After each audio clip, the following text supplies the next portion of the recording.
I want to introduce you to our weekly devlog for Haunted Heist, our friend swap game where you haunt your friends. The plan is to create a podcast-style series where myself and co-dev Jacob discuss updates as we continue making the game, as a way to offer a look into our process and thoughts as we go. Thanks for tuning in. Enjoy. I guess we can just get right into it. Episode 1 of the devlog. I'm Dominic. This is Jacob. I'm the designer on Haunted Heist. Jacob is the programmer, developer, engineer. At one point you told me what you'd prefer to be called, but I've since forgotten. I did. I don't know if I know the answer. I feel like I've been calling myself programmer when we have meetings with people. Okay. Like I'm the programmer of our designer-programmer duo has been like a tagline that I find myself like saying to summarize us. I think, I like programmer out of all those words. Engineer can be so many things.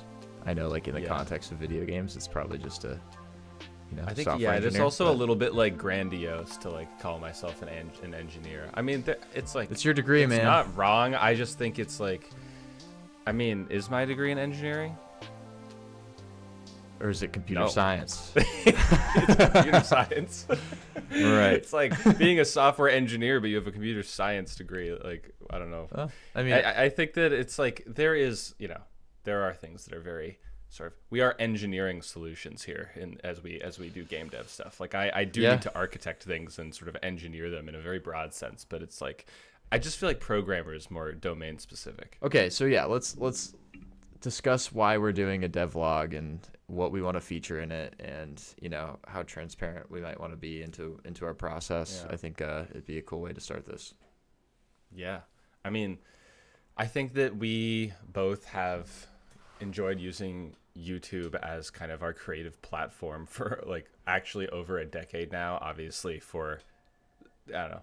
Rather sporadically, of course. We have not posted regularly on this channel for a long time, but there have even been like times in between creative projects where we've thrown something onto YouTube. And this feels like an extremely appropriate use of that platform where we've already got, a decent subscriber base here, like people who are interested in the channel for one reason or another, whether you were here for Minecraft videos in 2012 or you're here for game dev in 2026, we've got a decent subscriber base, and I think we're really interested in sharing our journey. Particularly like with Haunted Heist, we want people to care about the game. We want to be transparent. I think we're happy to be transparent, and that shows in us like having our Discord server and being very available in it and jumping into games with people in the demo. So I think like with the devlog, at least my personal goals, right, are just to like have a little bit more of a connection with the community of people who will eventually, I guess people who are already playing the game, since we have, I think I saw maybe like 600, 700 people like play Haunted Heist demo every day, apparently, which is pretty cool. Connect with those people, but also connect with all the people who will eventually be playing, the full game on release, and kind of building up that community so that people can see our process, people can participate and give feedback, and, just have that window into what we're up to. So I also, being a technical person, like to sort of, talk about my process and yap a little bit from time to time about things that I get excited about. And I think it's fun to have a little bit of a platform for that. I know that like I think different types of people will be interested in watching these videos, for keeping up with like literally what we're up to with the game in terms of features. But some people, will be game devs themselves, are interested in the process and want to know like kind of what's going on behind the scenes. At least that's my hope. So yeah, I think from my perspective, that's where I'm at. I don't know if there's anything, in particular that you're trying to get out of it, or that you would add on top of that. But yeah, that's it for me. Yeah, well, thank you for sharing. I think that the showing the journey is a big part of it. And you've got people in the Discord wondering like what we're up to, especially like because our demo isn't perfect, and there's a world in which we fix all those demos first before building out some of the features that we really want to be getting to. But I think we want to work on the features that we want to work on, and like make the game bigger and better, maybe before we make it more perfectly optimized and stable. So I think having a way to communicate and provide some transparency into that process is really great. And I think like that can be done in multiple ways. And this is just a way that suits our, you know, our desire to have a conversation about this stuff and like do it over a video form and be able to show, you know, a bit of the wires behind the scenes as it relates to like, you know, what does our design and dev pipeline look like? What are some of the artifacts that like won't make it to production, but you know can be shown along the way? It's kind of a bit of behind the scenes in that sense. So, yeah, I mean, I've always sort of been interested in having pretty, you know, not maximum transparency, but quite a bit of transparency into the project. And like I think as indies, like that is sort of in our best interest. You know, we have a lot of receipts if someone tries to steal our project from under us in a few months from now. If you know, a particular well-funded group decides that our game is a good enough idea to scale and create in a quarter of the time that we could, then you know we have a mountain of evidence to prove that we were here first. So that's at the far end of my worries there, but you know, just something I'm thinking about while answering this question.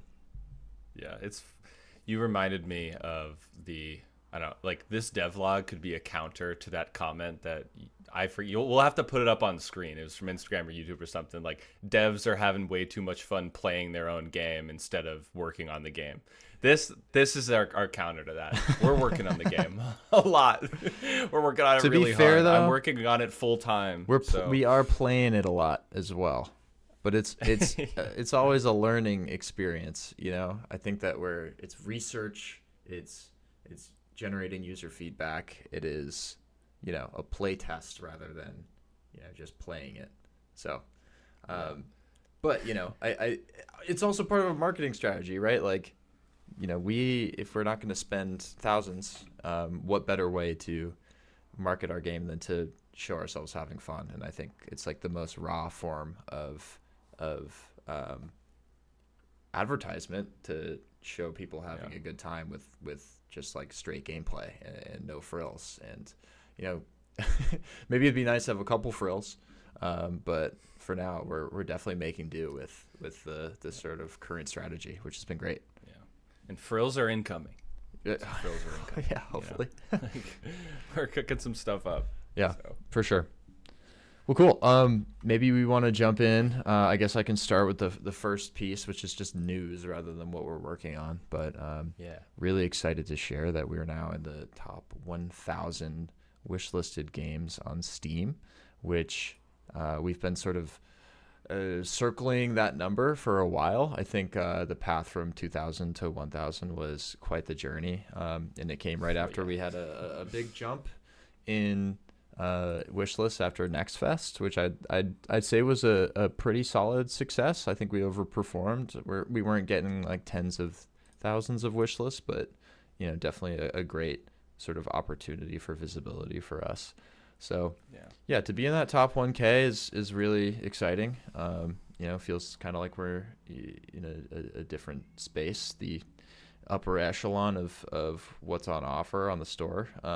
And it'll be cool to see how that kind of, you know, changes our game's visibility.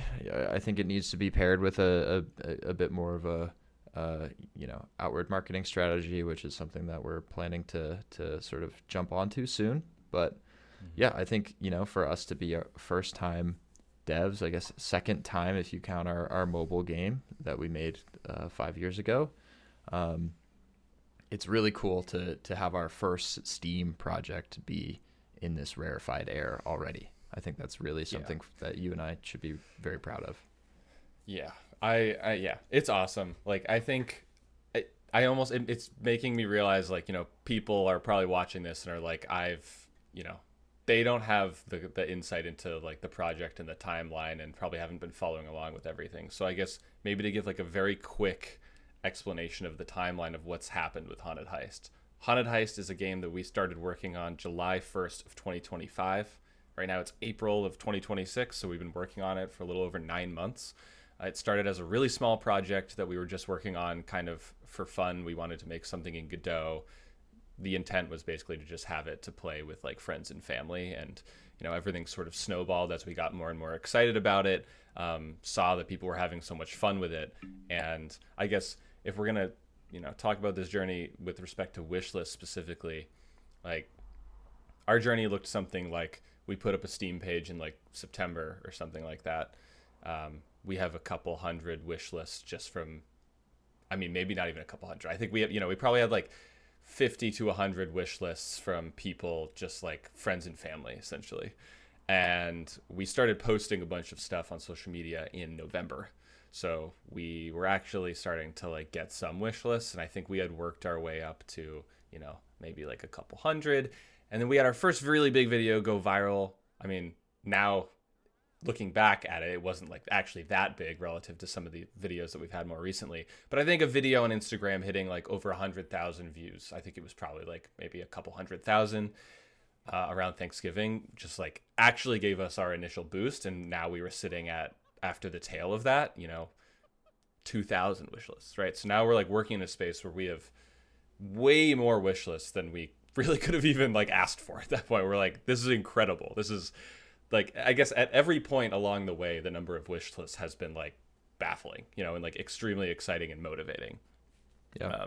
And like in January, I'm totally fine being fully transparent with this, but it's like we partnered with a company called Jester to run a small marketing campaign with like content creators.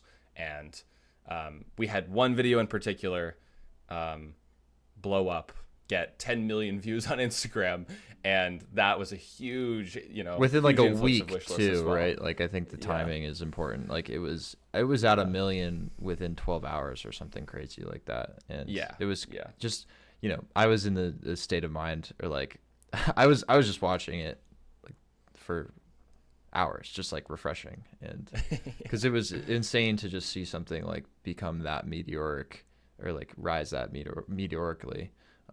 So yeah, that was wild and insane. And I think like maybe helpful for some context too is like why, or like just kind of the concept of Steam wishlist and why it's so important. I think like you and I are talking with the bias of like having had that conversation about wishlists all the time, but I think it's important to mention like with developers, or like with indie games, or with all games, I guess, one's Steam wish lists are extremely important for determining your visibility on the platform, and for sort of understanding your potential for sales success.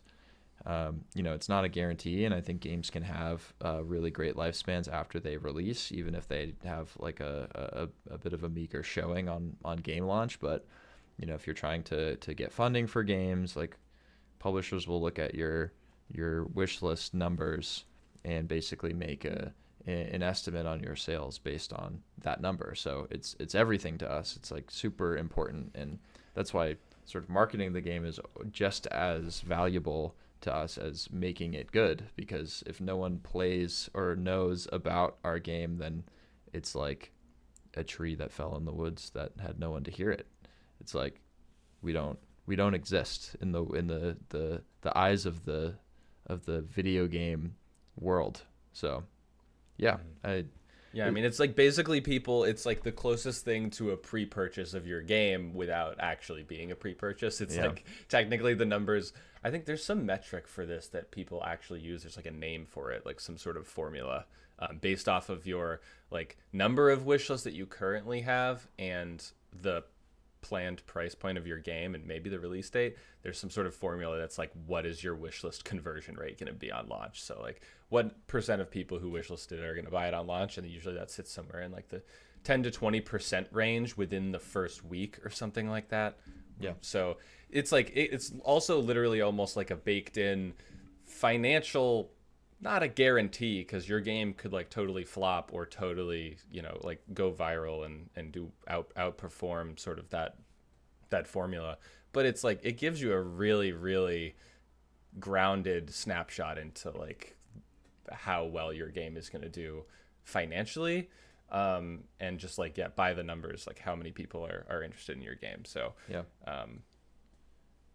that was a process for us too, realizing like this is something we need to start to think about, build a strategy around, and have it be as top of mind for us as the game itself. Which, if we were just like working on core features, then that would probably be the ideal situation, have this taken care of for us. But it's the nature of the beast with like being the owners of the IP and the project timeline, and the whole kit and caboodle. I guess it's all stuff that we have to be thinking about constantly. And it's not to say that we're not thinking about making a good game or the best game that we can. I think it's just we're doing our best to manage all of it and make sure that people actually play it. Yeah.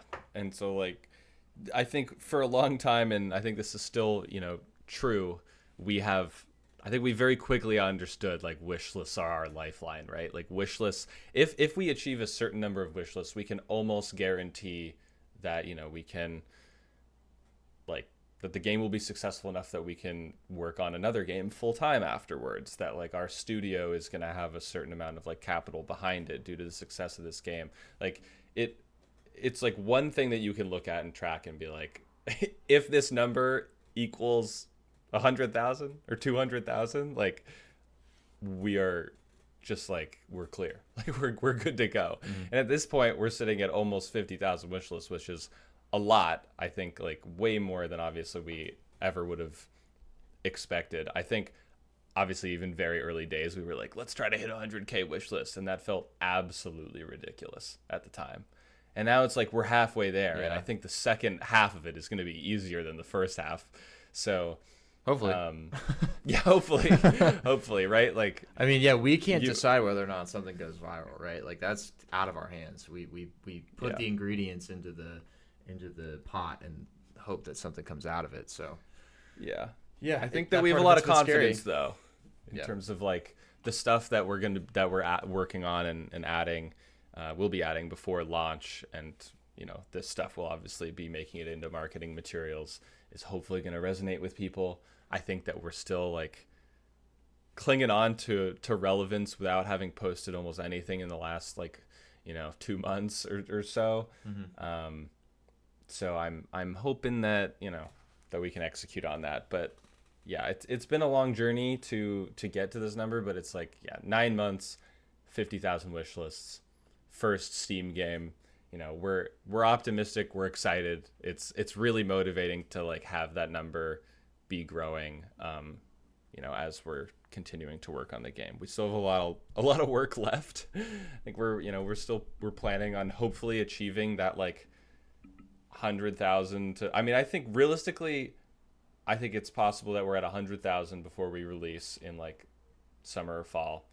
If we're at like 200,000, that would be incredible. It's an S goal, Yes. A goal is 100K, but we would need some insane progression in the next couple. Like I think it would have to become like, not a household name, but whatever that is in the game industry. And it's weird to sort of. I think we should move on soon, but I want to add that it's weird to like see bits and pieces of that, especially with the video that we posted. People aren't coming to me with the video that the other creator, Andy Slabs, made for our game. People have been like, oh, I saw the one where the girl's getting carried and like her voice is swapped. Like that, in terms of like the zeitgeist, or like it's weird to know that like a few people have just like seen that totally outside of like me showing it to them, and have like, this has been like 4 or 5 times for me. I don't know if this has happened to you at all, Jacob, but people have like in my life have been like, oh yeah, I saw this video of your game. And there's like enough degrees of separation where it wasn't someone who like liked it on Instagram, and with Instagram posts you can like see that your friend liked it. I don't think it was that. It was sort of like my friend's friend like brought it up to them after he was like, oh, my friend's making a game. So that's insane. Like it's crazy to me. And it's weird to be in this state of like, there's relevance, like we have relevance and we don't, like plenty of people don't know about our game still. An infinite amount of people, I guess. It feels that way. But enough do, as to where it's like, whoa, like, there's something going on here. Something's cooking. Yeah. Yeah, I mean, I'm very very excited for probably the big marketing push that will hopefully be starting up probably sometime next month, and seeing how things go. But yeah, I mean, it's incredible to just like have as many eyes on the game as we've already had. Between all the like the wish list being representative of millions of impressions of people seeing game content in some form, and then also like participating in Next Fest and stuff like that. So Yeah, like, it's just the beginning is sort of how I feel about it. Like we've had the international market sort of like catch on in like folks in Turkey, for example, and like Latin American countries, I think also. Like that's been really cool to see. But it's like and I'm sort of grateful for this that like the real heavy hitters in the U.S. haven't quite found out about us, or they know about us and they aren't ready to jump in just yet. And it's weird to sort of like, I think you and I have no sort of uh, like what's the word like we're not delusional as it relates to the um, like kind of game we're making, and like the fact that it's nowhere near high art. Like we're trying to make something that's fun yeah, this and isn't Silk Song, I yeah. guess. Yeah, like yeah, there's no narrative at this point, and it's like we're just making something to like be our debut game that like we can hopefully get a lot of people excited about. And part of that, there's a bit of how I feel about it, where I'm like, oh, someday I'd like to make something that maybe has a bit more sort of weight to it. But it's been such a cool sort of learning experience, like talking to all these people in the game industry, and sort of trying to position our game as one that is uniquely sort of genred in a way where people are going to be actually interested in it, and that like creates this whole sort of set of strategies and dynamics of like we need to get this in front of certain people, and make sure that the sort of big names in the genre eventually, the genre being like horror slash friends lob, which we say lovingly, find their way to this game at some point.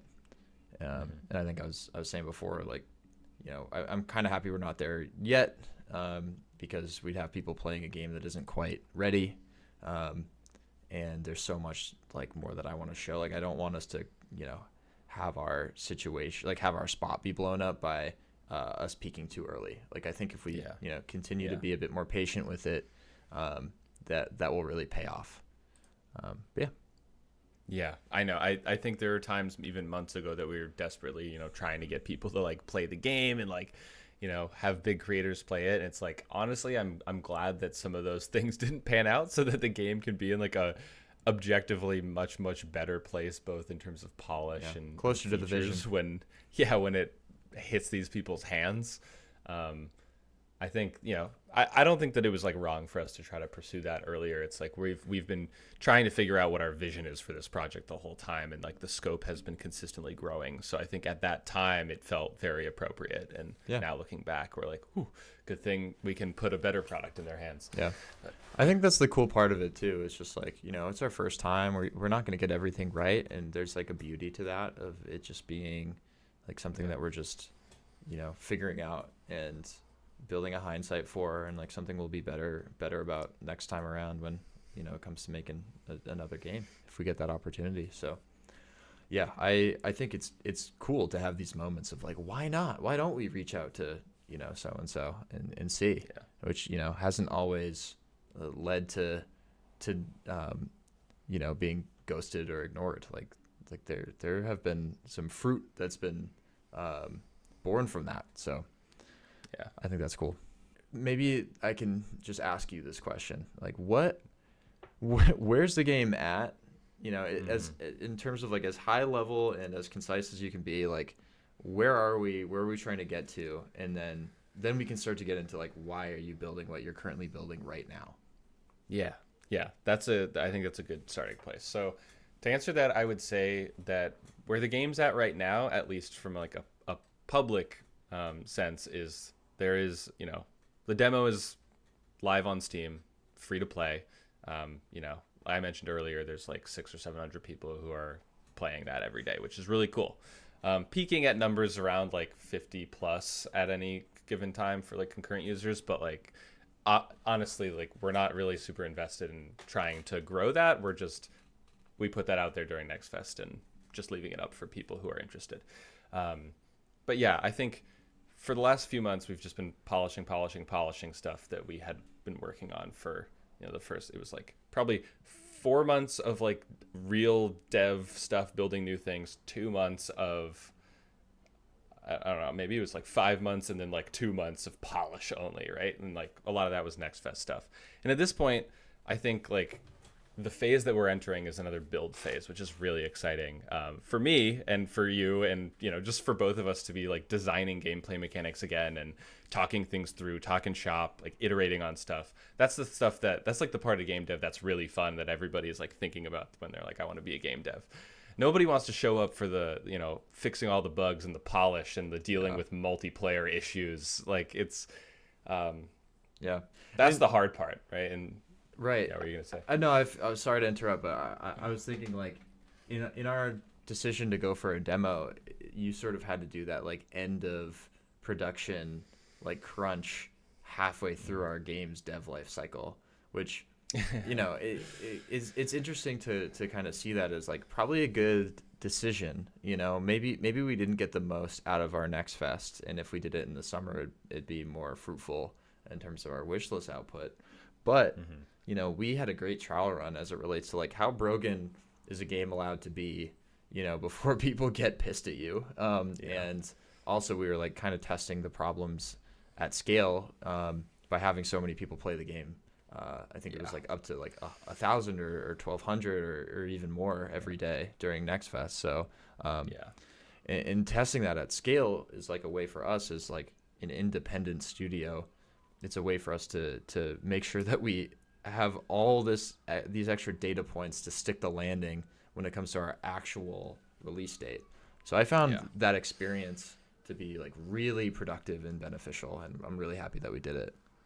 Yeah, I think that we were able to, I mean, you did mention like I was crunching extremely hard to try to get things to be in a good place before Next Fest, and we were very close to pulling the plug because, you know, you can pull out of Next Fest literally up until the last like second. Like as long as you pull out before the start time, Steam is like, that's chill. You can just, you know, pull out, do a different Next Fest. And, you know, there's a lot of decision making around that, and we can maybe talk about that in depth in a different conversation. But yeah, I think like it was an extremely helpful exercise to have to get the thing basically production ready in its current sort of half-baked state, right? Like we did solve a lot of problems that now we don't have to kind of like worry about for a bit going forward, now that we kind of built, you know, polish and sort of like get things tightened up, and then, you know, start building again. So I think, you know, that's where we find ourselves, is in another build phase. Like, I'm not going to say that the demo is perfect. Obviously there's the fact that there's content that's not in there that we want to be in the final game, but there's also like, you know, certain bugs or small issues that are like present that we probably won't spend too much time fixing, because I think we'd rather be working towards the full release of the game. But yeah, I think we're in a big build phase, and a lot of, you know, our post Next Fest thinking has been around, you know, what features remain for us to build before we do a full release. I guess there's feature stuff, and then there's character stuff.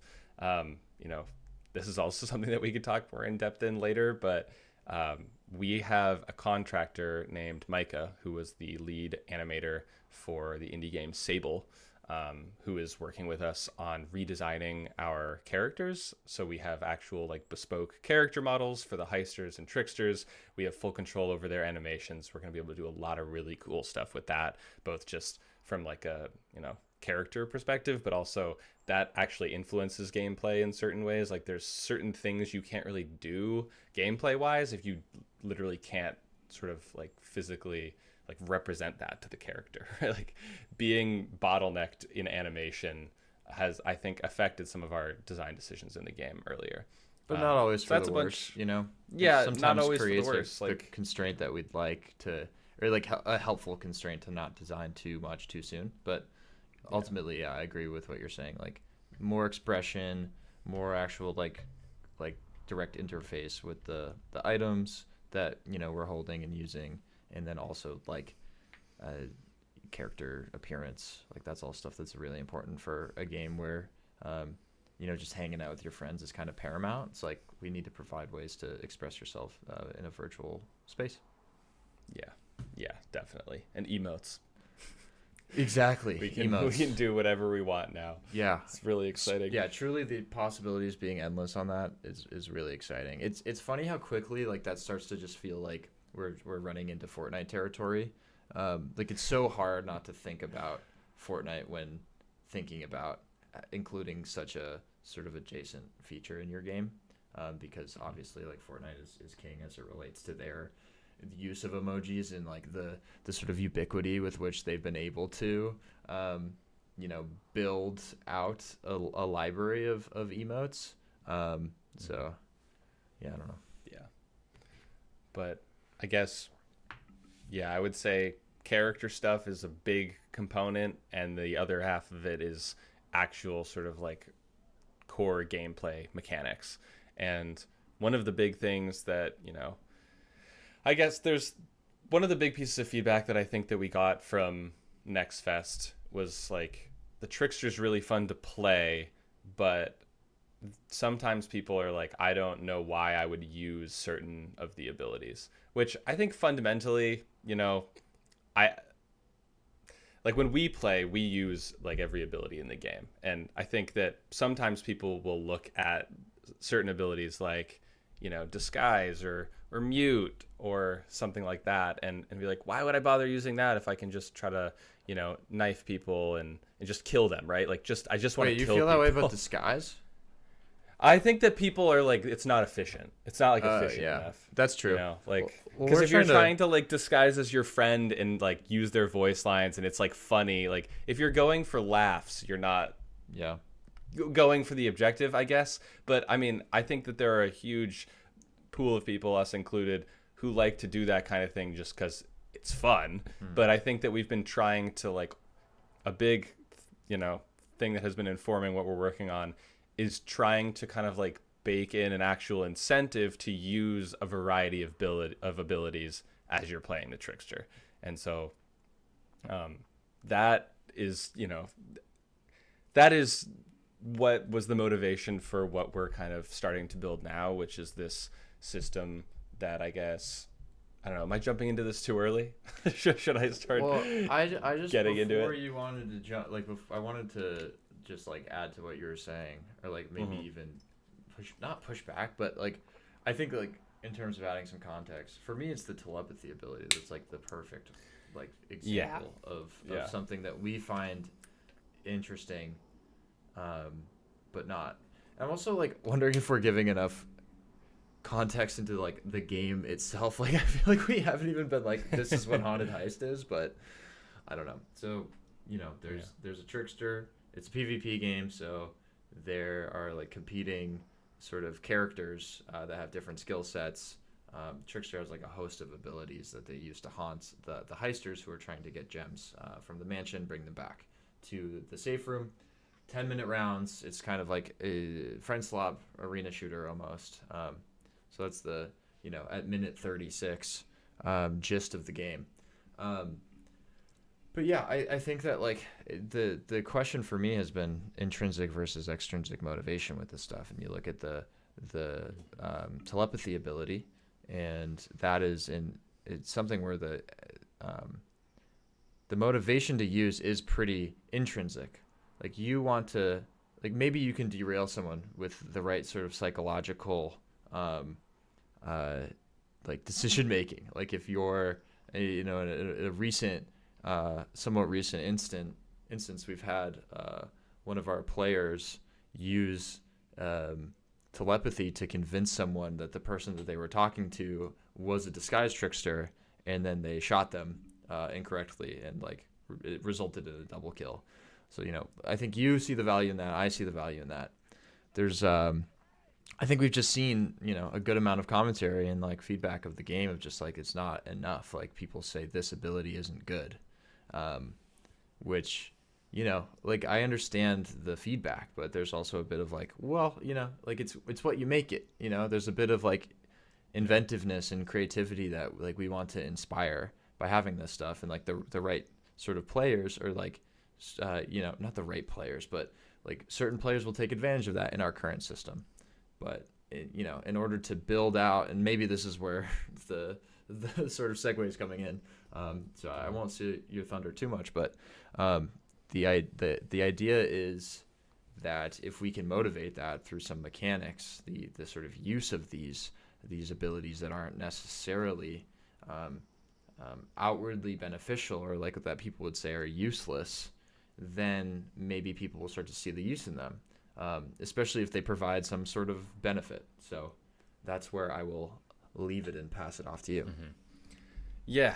Yeah. So I think like our solution to that, after talking about it a lot, is basically trying to give people playing Trickster constant feedback that them using these abilities and using them effectively is good, and kind of giving them something in return for, being an effective trickster, essentially. Mm-hmm. So the way that we decided to go about doing this is to kind of, this is still TBD in terms of what we're calling this. I don't know how we're actually going to like surface this to the user, but we have this sort of like fright meter that we're adding to the game. So if you think of it as like the trickster is this sort of cryptid-like humanoid running around the halls of this mansion, the sort of number one emotion that you're like evoking out of anyone, I guess maybe not the number one, but you cause a lot, like you cause people to be scared. You do creepy stuff, like you pop out of the shadows and like shoot somebody with a bow, or you're like doing, sort of paranormal things by swapping people's voices, right? You're causing people this unease, this fright. And so essentially with every ability, we're able to assign like a method for accruing this sort of like fright score. So right now there are like 13 or 14 abilities in the game, and they all have their kind of unique way of this working. But an example I could give is, like the bow and arrow. Imagine you shoot somebody with an arrow and it hits them, and somebody else was looking at that person when they got killed. That is like an oh shit moment. Like that actually happens in real life. And I think we're trying to sort of make this system try to capture those real moments that happen of, oh crap, I just watched this person get killed, like what's happening, and reward the trickster for making those happen. Obviously this isn't going to be perfect, but there's a lot that we can do in the game to capture these types of moments, because I can, in the code capture if I see Dominic get killed by an arrow from a trickster. That is something that I can do. So we're trying to get relatively like creative with this and capture the real moments that occur in the game specific to each ability, and reward the trickster for doing things effectively. But also even if you sort of like mess up as the trickster, you can be rewarded points. So for instance, if I shoot an arrow and it hits, the wall next to Dominic, that also is like sound effect plays for Dominic, and likely this happens to me a lot in the game. I'll go, oh shit, an arrow was just shot at us. I don't know where it was from.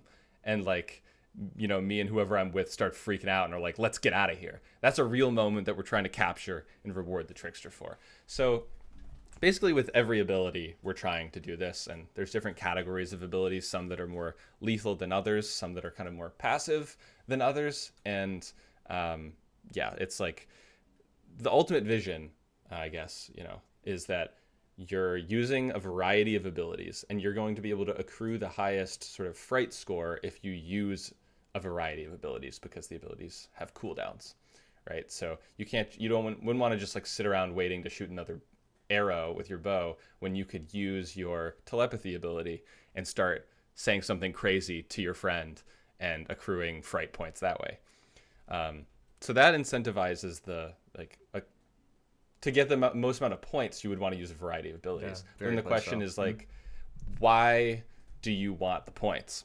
So what we actually give the like trickster in return for accruing these points is the option to basically like cash them in for these like one-time use abilities that you can earn as you play the game. So if you kind of like accrue enough fright points, you can like cash them in and have some new ability presented to you that gets slotted into your, ability hotbar, and now you've got that to just use, either immediately if it's, something that you want to just like, use immediately, or if it's an ability that you think you can use particularly like strategically well, you could hang on to it for a second and then use it in some sort of context. We're still building out what some of these abilities are, but I guess the important thing to know is that the abilities that you'll be earning as a result of engaging with this sort of fright system are all going to be different than the core ability set. So you have your like core ability set of, I think it is 13 abilities. I can't remember exactly correctly. And then you'll have a different set of abilities that you can only ever use when you've earned fright points and kind of cashed in. And it'll give you like a random ability, and you can then go and use that. So now the motivation is for those players who are like, telepathy is useless. It's just like a silly ability that doesn't have any real game impact, which again, we think is debatable. You now are giving these people like a real reason to use that ability, because they start to use it, they accrue more fright points, then they get a new ability to use as a result, and they can, be doing more as a trickster. So that's basically my summary of it. I'm sure you probably have extra thoughts to add. Yeah, I think where I'm at too is just like we need to buck the trend of this idea of the trickster being a hunter or a killer or a traitor. I guess maybe traitor's fine, but some sort of like lethality. Like obviously we award lethality as a potential option, but I think that it's important for this in this game becoming sort of the vision of what we envisioned, or I guess like it becoming what we envisioned. We want that the chaos that is sown by the trickster to be at the forefront rather than the damage output, or I guess like the amount of kills that you get. I think there are going to be people who always are just trying to make that number as high as possible. But I think you and I would agree that the best games are ones that last the full 10 minutes and, there's a back and forth rather than a trickster domination because they're hiding in the corner and using a bow and arrow. Or, I definitely don't want to disincentivize like being really good at the game, being like a level where you're just like jumping all over the place and like no one can see where you are, what you're doing because you're just that skilled. Because generally this gameplay, the way we've designed the gameplay, you have to expose yourself a little bit to be effective at a high level or like at a high rate, because we've jacked up the cooldown time for the bow and arrow too. So you're really not incentivized to be just like a creeping, like shadowy, like ranged weapon user all the time.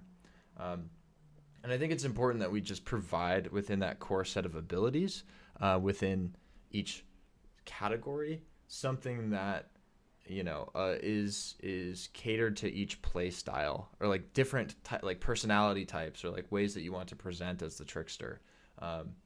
Because not everyone's gonna want to be like screaming in the ear of their friends. Some people are like more reserved, or like I don't want to say introverted, but like it's kind of getting me to my point of a lot of people are like really concentrating when they're being the trickster. They're not saying stuff. I think you and I are the opposite, where we'll like put the voice changer on and go crazy and like not care if we die, because like I think you and I sort of value the experience as being one where there's less of an incentive to dominate and win and more of an incentive to have fun. But the second that you put the ability for one group or the other to win, then it creates that that dynamic where there's interest in winning, there's interest in dominating, especially like that, the way that it's built, where it's like one person, or like the ratio of trickster to heister is so imbalanced. It's almost like, let me show all of my friends as the trickster that I can like I can basically 1v4, 1v5, all of them and win because I'm that good. Like it's a bit of like showing your feathers, peacocking, I think is the phrase. Yeah. So yeah, or flexing, as it were. So I think that, you know, if we provide just a little bit of a guardrail system around this stuff to incentivize it, then you get people being like, oh, well, this literally is not useless anymore. Like if I thought it was, it is now providing me points towards more, I guess, like a broader toolkit. And you know, the idea is to build that up and to have like several abilities per tier level, and to have, I can't remember if you mentioned the tier level, but to have like different tiers at which, you know, some abilities are better than others if you save your points up. And so we can have tier 1 abilities that are less powerful than tier 2, which are less powerful than tier 3.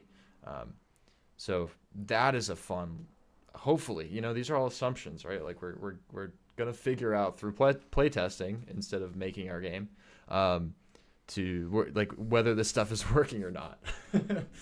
Sorry, maybe a little too much shade there, but you got to throw the comment up on the screen. Yeah, so I don't know, I'm really excited about this, and you know, the people that we've shown the bits and pieces of it to, I feel like are responding to it well, and we'll see. But I love to say that, I'll probably say that on the devlog week after week of like, these are all assumptions that we have. Like we are like, okay, there's a problem, let's fix it the best way we can think of, and then we're gonna be wrong about like 20 to 30% of the way that we designed it, and then we have to take in that feedback and fix it till it feels right. So, you know, where in that range are we going to land is sort of the interesting thing, with making something and showing it to people, which is like such a wonderful. It can be stressful, but it's like the joy of the craft is having that crucible. So I'm very excited to be in a phase where we are playtesting new content again. I don't think that we have really added a lot of sort of like net new kind of flashy things to the game in several months now, because of things like working on a ton of polishing, a ton of bug fixes, a ton of audio stuff, controller support, like video optimizations, like graphical optimizations. Like we really did do this sort of like production ready crunch in the middle that has just like taken up a lot of time, and has not involved a lot of feature building. So really excited to share that with people, and test those assumptions.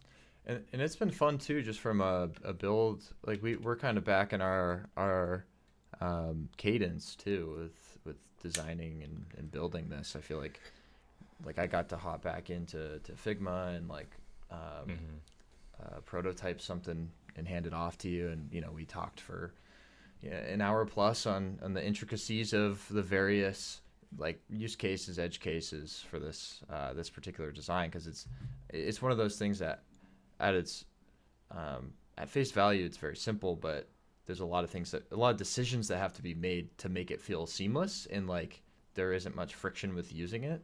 And so that's been a lot of fun, I think, like having those conversations and being able to provide you a bit of a visual so you can build that shader system out, and I think that like what you end up doing with the particle effects, and who knows if it's going to stay, but I think that it's really cool. It reminds me of like when someone's spamming the heart react on a like a Facebook Live or something like that. I think that it's like a super cool design.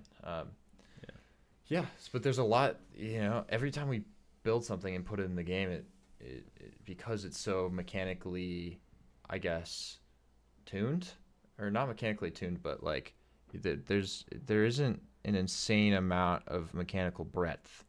So when you add something, it can rock the boat quite a bit, and you know, introduce complexities. So, you know, we just have to see, like, we're gonna take one side of the boat and just like throw it down full strength and see how much water we take on. Yep. Yeah. And I don't know, I'm here for it, you know. That's the fun part, so I'm glad to be back doing it. Yeah, for sure. Well, cool. I think the other stuff, I guess the next one is a bit quicker, but I would love to hear Yeah. you talk about walkie-talkies. Yeah, I mean, it's like just happy to share just like some of the smaller things that we're working on, right? It's like sort of another category of things that we're working on is like as we're improving kind of the incentives for a sort of a trickster that uses a variety of their abilities. We're also trying to focus on a lot of like heister quality of life stuff, but also like expanding their toolkit in many different ways. Like this is still very much in its design phase in terms of how this is going to manifest. But I think anytime that you give, one character like more power, there needs to be a sort of equivalent on the other side. That not to say that there's going to be like a direct counter to like the fright meter, for the trickster, but we just need to like make sure that the heisters are, well kitted out to be able to succeed. And one of those things that like I think people have wanted in the game, I think this is a piece of feedback that we've had a couple times, is like being able to communicate better is really helpful because people get lost walking around the mansion. People like don't know what's going on, and one of the things that we can do is like give the heisters walkie-talkies. This is like something that a lot of games implement and works really well, because they're very fun to use and also like actually function as like a really good tool for gameplay. It's kind of like a role-playing device, like just pretending to be like a cop or something, like someone who has to use a walkie-talkie. It's just fun to have a walkie-talkie in real life and in a game. Roger that and over and like stuff. Your friend's voice coming through all staticky, like yeah. So I think I like prototyped this in like an hour or two the other day, like because of the way that we have built our sort of like ability system. I basically built out a new walkie-talkie ability that it ultimately the way it functions is pretty basic. Like if you have the walkie-talkie out and you're like holding down left click, your voice will be projected out to anyone else who's holding a walkie-talkie, and they don't have to be like actively doing anything. It's just like if it's in your inventory, you'll be able to hear people's voices. So yeah, it's like sort of mechanically very simple, but I think also the ease of being able to add it into the game is a bit of a testament to like how mature some of our code base actually is at this point after having like done 9 months of development. So that's something that I'm really interested in adding because it's easy for us to test, it's fun, and I think it'll be good for gameplay. So it's like one of those things that we're like, this sort of is a no-brainer in terms of just throwing it in, seeing how people react to it, because it doesn't cost us too much. And I do think it's like I don't think anyone's gonna be like walkie-talkies are overpowered, right? Like I don't think that they'll ever throw off the balance of the game too much. So yeah, that's something that's fun. I think it's important to be able to work on fun things that are like lighter and easier that you can just try out. So yeah, but there's so much mileage that you're getting out of this. It's like another form of communication. There's a bit of novelty to it. There's like a excitement to use it as well. I think I think We Were Here was the game that you and I played. Yeah. That co-op game that's also asymmetrical, where like someone has all the answers, but the other person has like all the puzzles to solve. So you sort of have to communicate just through your voice and through describing things, which I find so incredibly interesting.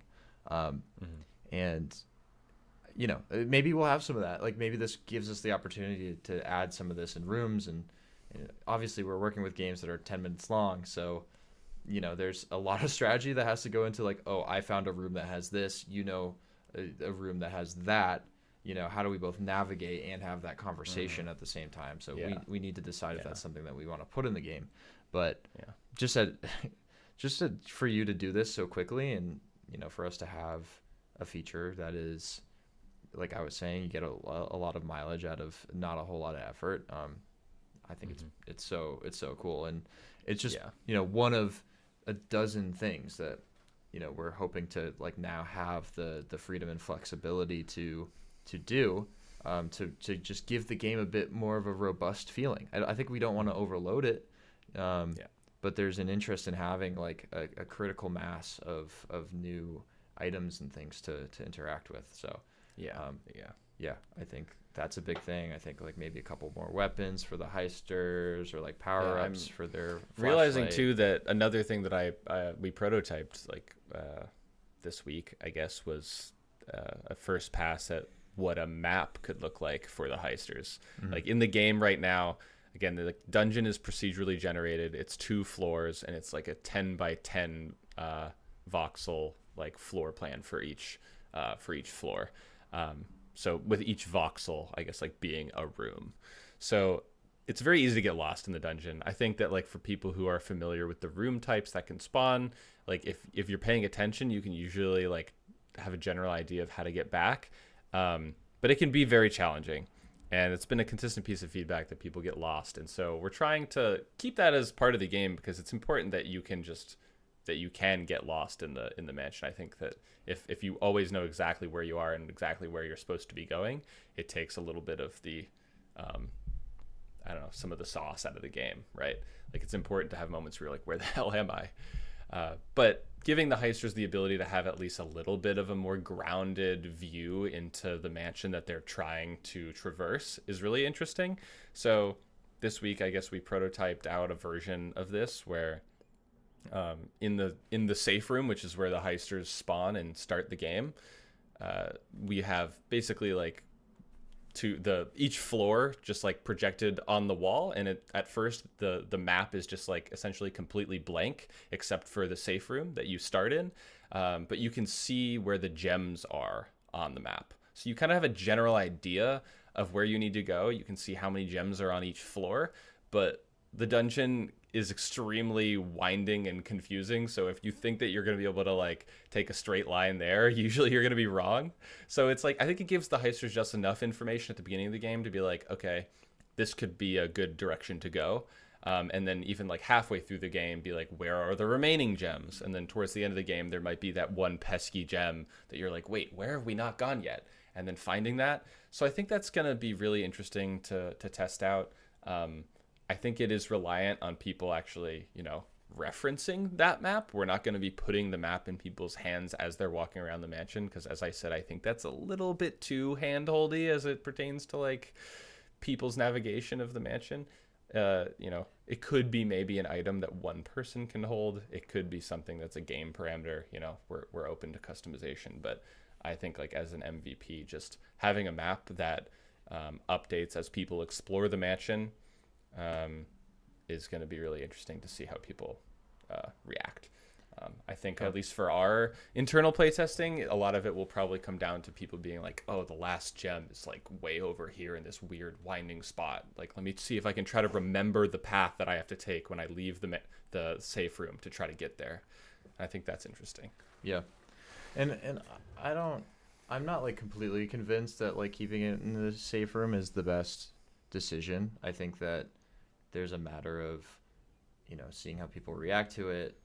And if people are like pissed that it's like, I don't know, like people being pissed about something is not necessarily a reason to change it, because it does provide a bit of a challenge.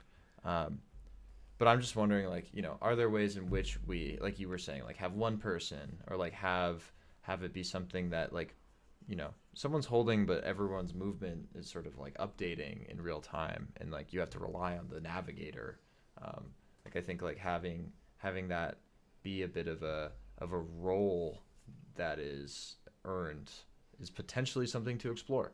So the cool thing about it is like we can iterate, like, and we have the community that allows us to do that.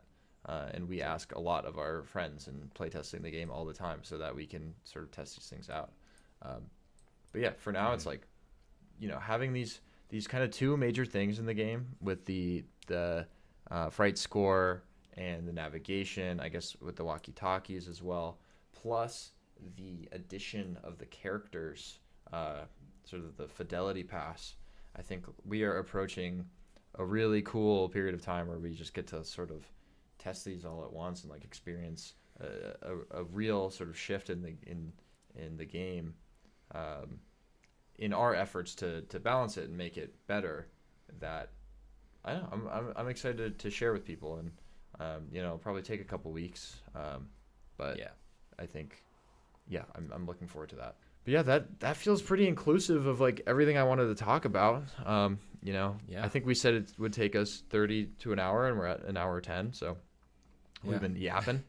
And honestly completely unsure of how I'm gonna deal with this body of our conversation. If I'm gonna cut into it quite a bit or just like let it run. Just upload it raw.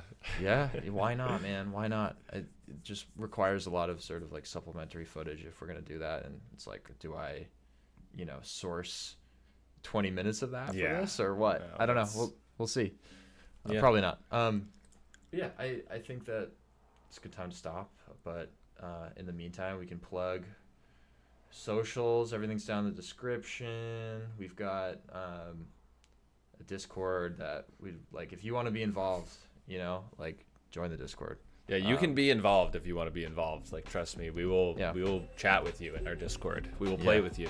There's not enough people in it yet, for it to be like overwhelming. So take advantage of that while you can. Yeah, and you could be our 1,000th member. We're approaching it. Yeah, rapidly, we're like 955, 960. So yeah, I also think that like I don't know, we're in an interesting spot where like we're kind of at an inflection point. We're making some real headway, and I'm hoping that we can continue to check in, and hopefully, or not hopefully, but maybe have a bit of a shorter check-in next time. But yeah, I think that it'll be great to sort of keep this line of communication open. So yeah, even if no one watches it, I feel like we should just do it for posterity, So yeah, honestly, it's fun to have for historical reasons. So yeah, like, oh, we thought that was what this mechanic was gonna be when we were making it. That's funny. Yeah. So okay, I guess we can wrap it up. Cool. Well, if you've made it this far, thank you for sticking around, and I hope that you join our Discord, that you wishlist the game, and stick around for the next episode of this. So yeah, for sure. Bye.